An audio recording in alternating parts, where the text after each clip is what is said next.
Ma'am मेरा सवाल आपसे है। मैम आजकल हम देखते हैं कि टॉपर्स जो है इंजीनियरिंग बैकग्राउंड के ज़्यादा हैं। तो मैम क्या आर्ट्स के बच्चों के लिए कोई डिसएडवांटेज है क्या यूपीएससी क्लियर करने में? हम लोग जब रिजल्ट देखते हैं तो जब टॉपर्स आते हैं तो एक्चुअली हर साल ये बदलता रहता है। कभी आर्ट्स के टॉपर्स निकल के आते हैं, कभी इंजीनियरिंग के टॉपर्स निकल के आते हैं। सो आई थिंक ऐसा कोई पैटर्न है नहीं। इट ऑल डिपेंड्स कि कौन से फील्ड या कौन से बैकग्राउंड के बच्चे ज़्यादा वो एग्ज़ाम दे रहे हैं। एंड यूपीएससी का जो पैटर्न है अगर आप देखेंगे, it is very very neutral for everyone. पहले जो 2013 से पहले जो पैटर्न होता था उसके अंदर दो ऑप्शनल होते थे।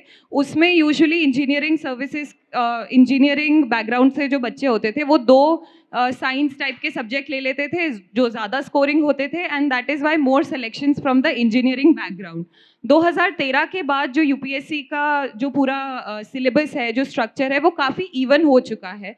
वो आई थिंक सबके लिए इवन है। किसी के लिए पर्सनली कोई चीज़ एडवांटेजेस हो सकती है या कोई डिसएडवांटेज हो सकती है, लेकिन overall it's a very very neutral sort of an exam. जैसे मैं आर्ट्स से थी तो ऐसा लगता है कि आर्ट्स वाले तो बहुत इजीली आंसर राइटिंग कर सकते हैं, हमारे लिए ये इजी है। जो इंजीनियरिंग बैकग्राउंड से है उनको पूरा आर्ट्स वापस पढ़ना पड़ता है, ऐसा नहीं है। हम लोगों को एक आदत होती है कि बहुत ही लंबे आंसर्स लिखने की। जब हम लोग अपने कॉलेज में होते हैं तो लिटरली 15-15 पन्ने एक क्वेश्चन के लिए भरने होते थे, और यूपीएससी में सिर्फ 2 पन्ने। तो मेरा इंट्रोडक्शन ही 2 पन्नों का होता था कॉलेज में, और यहाँ पे आप एक पैराग्राफ से ज़्यादा इंट्रोडक्शन नहीं लिख सकते। तो वो दिक्कतें आर्ट्स के स्टूडेंट्स को आती है। सेकंड, जैसे सी सैट है तो उसमें मैथ्स और लॉजिकल रीजनिंग के काफ़ी क्वेश्चन आते हैं।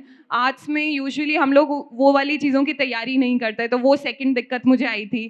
थर्ड ये था कि आर्ट्स वाले में हम लोग कभी भी कोई कॉम्पिटिटिव एग्जाम एज सच देते नहीं हैं। जैसे मैंने अपनी लाइफ में इससे पहले कोई भी कॉम्पिटिटिव एग्जाम नहीं दिया था। नीट आईआईटी से भी मुझे काफ़ी डर लगता था। मेरे पास साइंस थी ट्वेल्थ में, लेकिन मैंने नहीं दिया था। मेरे ट्वेल्थ क्लास के मार्क्स के बेसिस पे मुझे कॉलेज मिल गया। कॉलेज के बाद मैंने आईएएस की तैयारी शुरू कर दी थी। तो जब मैंने पहला अपना अटेम्प्ट दिया था तो actually that was the first competitive exam that I was writing. तो as an arts student I felt कि वो वाली हमें कि एक कॉम्पिटिटिव एग्जाम को कैसे अप्रोच करते हैं, उसमें कैसे फाइट करते हैं, वो वाली चीज़ों में थोड़ा इशू आता है। और इवन प्रीलिम्स का भी, जैसे जो GS1 है वो भी MCQ टाइप है, लेकिन ये सारी चीज़ें ओवरकम की जा सकती हैं। सेम कि इंजीनियरिंग बैकग्राउंड से अगर कोई है तो उनको आर्ट्स याद करने में या फिर लिखने में वो वाली दिक्कतें फेस होती है। So it is very individual, and अगर आप किसी भी चीज़ की अच्छे से तैयारी करेंगे तो वो वाली चीज़ आप बहुत इजीली ओवरकम कर सकते हैं। मुझे सबसे ज़्यादा डर प्रीलिम से ही लगता था क्योंकि मैं आर्ट्स बैकग्राउंड से थी, और मैंने उस चीज़ पे इतनी मेहनत की। फर्स्ट अटेम्प्ट में मेरा प्रीलिम्स हुआ भी नहीं तो मैं और ज़्यादा घबरा गई थी कि शायद ये मेरा फोटे नहीं है, मुझे इतना सब कुछ आता है फिर भी मेरे से प्रीलिम्स नहीं निकला।